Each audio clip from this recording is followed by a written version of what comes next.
New day, new opportunity. Welcome back to the live reading of Psycho-Cybernetics. As you can see, we're in here with the intentions of a mastermind book club. We're going to be picking up from chapter 3. Chapter 3 is titled Imagination, the first key to your success mechanism. So if you guys are having any trouble hearing me at all, just let me know. And if you have any comments, any questions, don't forget to leave them below. And of course, do not forget to subscribe. So we left off on page 35 on the bottom of the page. And I'm going to just reread a part that we already read. It says, creative imagination is not something reserved for the poets, the philosophers, the inventors. It enters into our every act. For imagination sets the goal picture, which our automatic mechanism works on. We act or fail to act not because of will, as is so commonly believed, but because of imagination. A human being always acts and feels and performs in accordance with what he imagines to be true about himself and his environment. This is a basic and fundamental law of mind. It is the way we are built. When we see this law of mind graphically and dramatically demonstrated in a hypnotized subject, we are prone to think that there is something occult or supernormal at work. Actually, what we are witnessing is the normal operating processes of the human brain and nervous system. For example, if a good hypnotic subject is told that he is at the North Pole, he will not only shiver and appear to be cold, his body will react just as if he were cold, and goose pimples will develop. The same phenomena has been demonstrated on wide-awake college students by asking them to imagine that one hand is immersed in ice. Thermometer readings show that the temperature does drop in the treated hand. Tell a hypnotized subject that your finger is a red-hot poker, and he will not only grimace with pain at your touch, but his cardiovascular and lymphatic system will react just as if your finger were a red-hot poker. Excuse me. Okay. And produce inflammation and perhaps a blister on the skin. When college students, wide awake, have been told, imagine that a spot on their foreheads was hot, temperature readings have shown an actual increase in skin temperature. Your nervous system cannot tell the difference between an imagined experience and a real experience. In either case, it reacts automatically to the information which you give it from your forebrain. Your nervous system reacts appropriately to what you think, imagine to be true. This is amazing. If you guys have any questions, let us know below. All right, the next section of this chapter is called The Secret of Hypnotic Power. Dr. Theodore Zenfo-Barber has conducted extensive research into the phenomenon of hypnosis, both when he was associated with the psychology department of American University in Washington, D.C., and also after becoming associated with the Laboratory of Social Relations at Harvard. Writing in Science Digest, recently he said, "We found that hypnotic subjects are able to do surprising things when only convinced that the hypnosis words are true statements. When the hypnosis has guided the subject to the point where he is convinced that the hypnotist's words are true statements, the subject then behaves differently because he is convinced that the words are true statements. The subject then behaves differently because he thinks and believes differently. The phenomena of hypnosis have always seemed mysterious because it has always been difficult to understand how belief can bring about such unusual behavior. It always seems as if there must be something more, some unfathomable force or power at work. However, the plain truth is that when a subject is convinced that he is deaf, he behaves as if he is deaf. When he is convinced that he is in intensive pain, he can undergo surgery without anesthesia. Yeah, that's right. That's crazy. The mysterious force or power does not exist. Could you be hypnotized? This was written in 1958. A little reflection will show why it is a very good thing for us that we do feel and act according to what we believe or imagine to be true. It says truth determines action and behavior. The human brain and nervous system are engineered to react automatically and appropriately to the problems and challenges in the environment. For example, a man does not need to stop and think that self-survival requires that he run if he meets a grizzly bear on a trail. He does not need to decide to become afraid. The fear response is both automatic and appropriate. First, it makes him want to flee. The fear then triggers bodily mechanisms which soup up his muscles so that he can run faster than he has ever run before. His heartbeat is quickened. Adrenaline, a powerful muscle stimulant, is poured into the bloodstream. All bodily functions not necessary to running are shut down. The stomach stops working and all available blood is sent to the muscles. Breathing is much faster and the oxygen supply to the muscles is increased multifold or manifold. All this, of course, is nothing new. Most of us learned it in high school. What we have not been so quick to realize, however, is that the brain and nervous system, which reacts automatically to environment, is the same brain and nervous system which tells us what the environment is. The reactions of the man meeting the bear are commonly thought of as due to emotion rather than ideas. Yet, it was an idea, information received from the outside world and evaluated by the forebrain, which sparked the so-called emotional reactions. Thus, it was basically idea or belief, which was the true causative agent rather than emotion, which came as a result. In short, the man on the trail reacted to what he thought or believed or imagined the environment to be.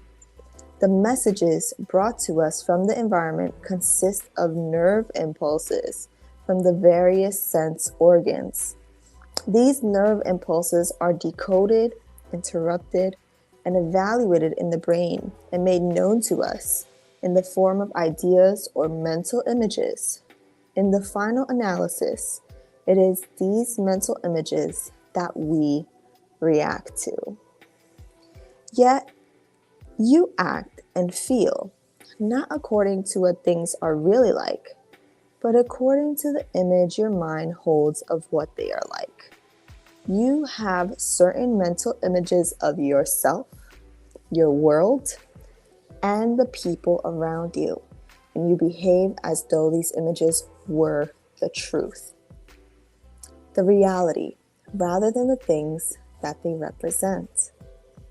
Let us suppose, for example, that the man on the trail had not met a real bear,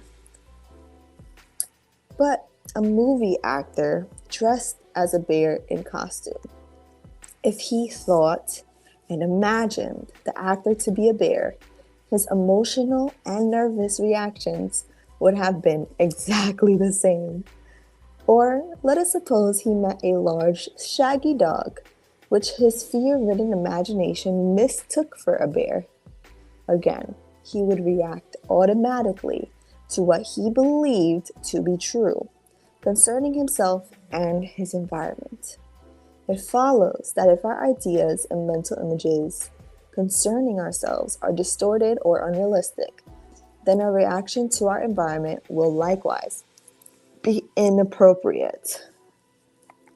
Why not imagine yourself successful? Really realizing that our actions, feelings, and behaviors are the result of our own images and beliefs give us the lever that psychology has always needed for changing personality. It opens a new psychological door to gaining skill, success, and happiness. Mental pictures offer us an opportunity to practice new traits and attitudes which otherwise we could not do. This is possible because, again, your nervous system cannot tell the difference between an actual experience and one that is vividly imagined. If we pictured ourselves performing in a certain manner, it is nearly the same as the actual performance. Mental practices helps to make it perfect. In a controlled experiment, psychologist R.A. Vandel provided that mental practice in throwing darts at a target, wherein the person sits for a period each day in front of the target and imagines throwing darts at it, improves aim as much as actually throwing darts. Research Quarterly reports an experiment on the effects of mental practice on improving skills in sinking basket free throws. One group of students actually practiced throwing the ball every day for 20 days and were scored on the first and last day. A second group was scored on the first and last day and engaged in no sort of practice in between. A third group was scored on the first day and then spent 20 minutes a day imagining that they were throwing the ball at the goal. When they missed, they would imagine that they corrected their aim accordingly. The first group, which actually practiced 20 minutes every day, improved in scoring 24%. The second group, which had no sort of practice, showed no improvement. The third group, which practiced in their imagination, improved in scoring 23%. How imagination practice won a chess championship. In April 1955, issue of Reader's Digest contained an article from The Rotarian by Joseph Phillips called Chess. They Call It a Game. In this article, Phillips tells how the great chess champion Capablanca was so superior in all competition that it was believed by experts that he would never be beaten in match play. Yet he lost the championship to a rather obscure player, Alcuin, who had given no hint that he even posed a serious threat to the great Capablanca. The chess world was stunned by the upset, which today would be comparable to the Golden Gloves finalist defeating the heavyweight champion of the world. Phillips tells us that Alcuin had trained for the match very much like a boxer conditioning himself for a fight. He retired to the country, cut out smoking and drinking, and did calisthenics. For 3 months, he played chess only in his mind, building up steam for the moment when he would meet the champion. Mental pictures can help you sell more goods. In his book, How to Make $25,000 a Year Selling, Charles B. Roth tells us how a group of salesmen in Detroit who tried a new idea increased their sales by 100%. Another group in New York increased their sales by 150%. And individual salesmen using the same idea have increased their sales up to 400%. Charles B. Roth how to make $25,000 a year selling. And what is the magic that accomplishes so much for salesmen? It is something called role playing. And you should know about it because if you will let it, it may help you to double your sales. What is role playing? Well, it is simply imagining yourself in various sales situations, then solving them in your mind until you know what to say and what to do whenever the situation comes up in real life. It is what is called on the football field skull practice. The reason why it accomplishes so much is that selling is simply a matter of situation. One is creating every time you talk to a customer, he says, something or ask a question or raises an objection. If you always know how to counter what he says or answer his questions or handle the objection, you make sales.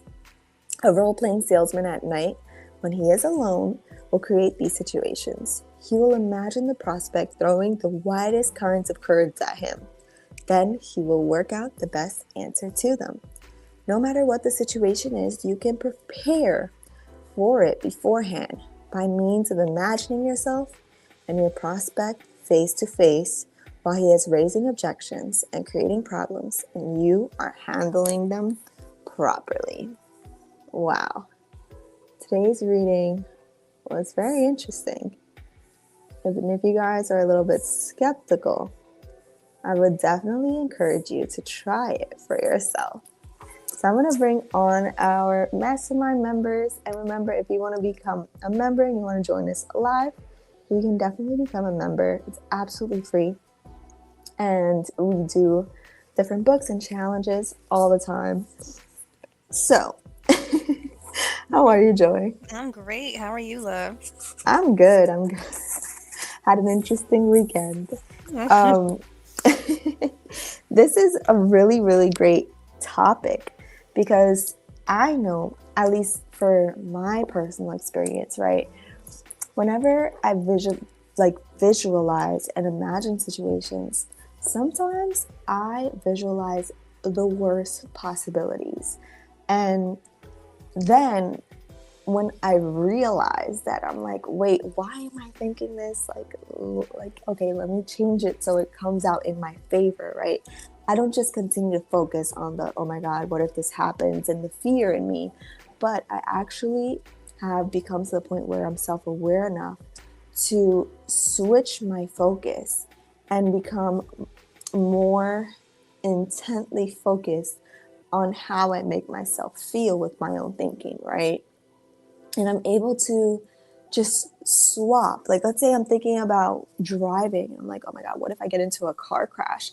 And I'm like, wait, no, like that would never happen. I would drive and I could pretend to be a race car instead. And I like get to where I'm going faster. Like instead of, imagining myself in a car, I'll switch it to, oh, I'm in a cool motorcycle and I'm able to like drive safely, and just being able to be self-aware enough to switch where your focus is going, right? Do you have anything to add to today's reading? Yes, absolutely that. And also, like, this is why I left the traditional classroom because they don't teach about the brain in this way. There's not even something that's talked about in public elementary school. And when we grow up not knowing this, it causes people to think that this is magic or just occult stuff, like what like the author said. instead of Yeah. instead of like this is the fact of how the brain works. So it's like if we don't believe in it, then we start to create living a life according to the belief that this is not real or it's not for us. Um, it also made me think about how I do choreography. It always starts in the mind. I always create the full entire dance in my mind first, and then after having repeated it in my mind several times, then I'm ready to go onto the floor and do the steps physically. But I don't ever start with just a physical step. It's always something that starts as a pictures in my mind first. That's really interesting. Yeah. I think that that's what makes artists just a little bit to seem a little bit more creative, because I can definitely relate in the sense that when I see a picture of something in my head or like a sculpture of something, and I'm like, I need to make this. So I have like this one piece. It was like an old tabletop that I used to have for my vanity. And I saw an image in my mind and I was like, I really, really need to make this. And within 2 days it was done, and it's like a 40-inch by like 20-inch painting that I did by hand. Wow. Yeah, but it was just my ability to see it first and like, get this like feeling like I need to make this. And I'm pretty sure that's how like every great artist have ever felt, even artists like Beethoven, Mozart, they had to hear the music before they could compose it. And even all the great sculptors in history, they had to visualize these things. I mean, most of them sculpted people, but it's like they probably had to be able to be very observant and very focused and precise with what they were thinking about to capture so much detail in one piece of art. You know what I mean? And I also, Absolutely. yeah. And I also want to highlight the sentence again on page 39. It says, your nervous system cannot tell the difference between an actual experience and one that is vividly imagined, right? So even how he gave the statistics about the basketball players that improved, or the tennis champion, the chess champion, or the the dart throwing, right? Most people are able to visualize their success, and that is what makes them successful. It's not necessarily them doing so much work. Yes, they get work done as well, but it's what you believe and imagine to be true, right? Like in the experience of the bear, that actually makes it happen. So from the beginning of the story, we've been talking about believing in yourself, what you think about yourself, what ideas you have about yourself, your life, the experiences you will have. If you think they are true, they will be. And I invite everyone to just consider that when we're thinking about whether ourselves, other people, an opportunity, or maybe an experience that's coming your way, right? Like sometimes people will focus on the worry and they will focus on things not working out in their favor. And that can cause a lot of stress. And then however you're feeling towards a situation is only what you'll get more of. So when you change your thoughts and ideas towards things, this is when you will see an improvement in your life, right? So you want to be able to just become very self-aware of whatever you're thinking does not align with what you actually want. Because I'm pretty sure nobody wants to be stressed out, angry, afraid, upset, right? We want things to work out. And when you're constantly thinking about what's the worst that can happen, just do your best to try and think about what is the best thing that can happen. And you will be surprised and shocked how much more likely the good things will happen than the thing that you're most worried about. So before we head out of here, do you have to share anything else to share, Joy? I just agree with everything you said. It's so spot on. That's great. Thank you. Yes, you're very welcome. And I hope you guys enjoy the rest of your week. And we'll be back again on Monday. Wednesday. Happy Monday, everybody. And I love you guys all so, so much.